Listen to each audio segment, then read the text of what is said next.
you mentioned about the possibility of sanctions and pressure, which is, of course, very important.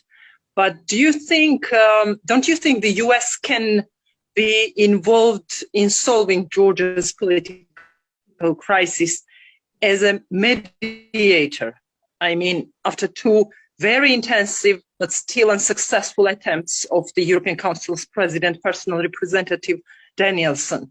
And are you familiar with the letter of Georgian NGOs they sent to the US senators with this same request? And my second question will be, is keeping the doors open, doors of the NATO and the EU for Georgia, is it still enough, you think? You mention it in the report, which I'm very thankful for. And don't you think this is a time for taking into consideration Ukrainian situation around Ukraine, between Ukraine and Russia, that there is a time for an extraordinary decision by NATO to grant Ukraine and Georgia membership action plans while pressing more these two countries on implementing their essential reforms? Thank you very much. Okay, I'll start, and then Ian and Nino can jump in. First, Nino, thank you for your very good questions. Let me start with the last one first, and I'm going to disappoint you. No, I don't think NATO is going to respond to the Russia-Ukraine crisis by moving faster on membership. I recognize that President Zelensky has been raising this issue much more forcefully. I do think there's a role for NATO to play here, including by sending more ships into the Black Sea region, and that is happening. The United States is doing that as well. But I don't think the Russia-Ukraine crisis will lead to invitations to either country in the near future to join. Joining is a lengthy process, and I know for Georgians it has been too long. But I don't think you will see a quick solution to that issue. On U.S. mediation, I think if the United States went ahead with some sanctions or talked about sanctions on the two individuals I mentioned, I do think that the crisis won't be solved overnight, but will move in the right direction. I know there's been some talk about conditioning U.S. assistance to Georgia based on resolution of this crisis. I appreciate the spirit of that. I'm not sure that will have the desired impact. I'm not sure Mr. Ivanišvili will care, frankly. But he obviously would care if he were the target of sanctions. And so I think if we want to get his attention, the way to do so is through targeted measures. Conditioning assistance would also hurt the people of Georgia, the country. And I don't think any of us is interested in doing that. What we want to do is apply some pressure points to get this crisis resolved. And when it comes to mediation role, look, I salute what Ambassador Degnan has been doing, what her EU colleagues have been doing. I think once that critical point of getting Melia released is crossed, this, I think, does need to be a Georgian solution with some outside assistance. But I don't know that the United States should be involved in the decision whether to rerun the election. I'm not sure if there were a rerun of the election, it would produce a different result, radically so, absent electoral reform.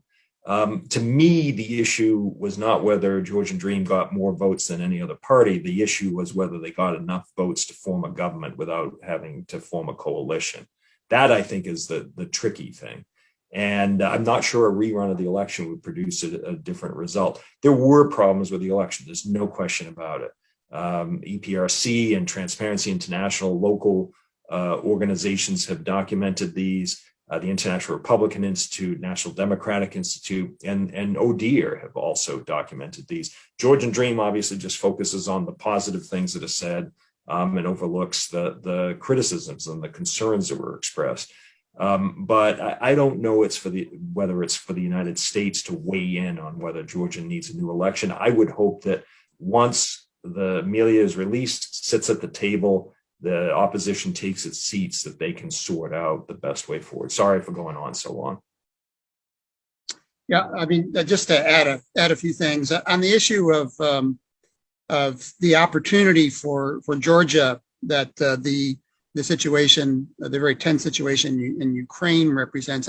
I thought it was interesting that this morning a Republican senator, Rob Portman, put out a tweet saying now is the time for NATO to provide a clear path for Ukraine to membership.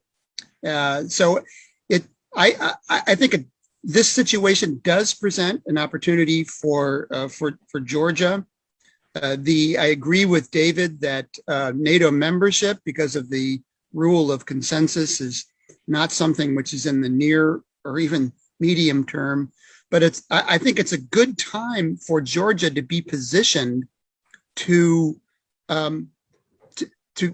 benefit from a closer relationship with the United States military.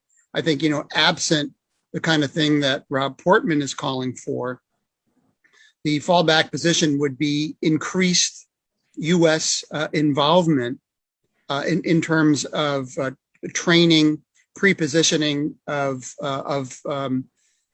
defensive deterrent weapon systems. And Georgia, of course, is in the same position as Ukraine in the sense that it's under occupation. So again, this is another situation where Georgia really has to get its house in order, where both the government and the opposition has to realize that they are missing some important opportunities at the beginning of a new American administration that's very pro-NATO, pro-transatlantic relations, and they are mired in this stalemate right now. And speaking of that stalemate, the issue of U.S. mediation, it's difficult for me to see how the United States would agree to get involved in a very divisive political situation when the EU was unable to move the needle at all. I think if the U.S. gets involved, it has to be with the understanding that that there has to be a clear agreement for some kind of power sharing that would enable the seating of a multi-party parliament. Right now, if I were in the State Department, I'd be looking at this and saying, why should we go down the same path as the EU, and, to mix my metaphors, crash and burn at the end as the EU did? So there has to be a clear understanding, a clear statement from the government that they are open to power sharing, because that's the solution here. As David said, it's not new elections. It's signaling that they are willing to share power, that all of these tendencies that we've seen with the lack of judicial reform, the intimidation of media and civil society, that they're willing to turn the corner and really develop checks and balances. But absent that kind of signal from the government, I would not recommend the State Department take this on. Can I just inject one other element here that I think viewers need to realize? I know we're in the middle of in the middle of April now, sorry.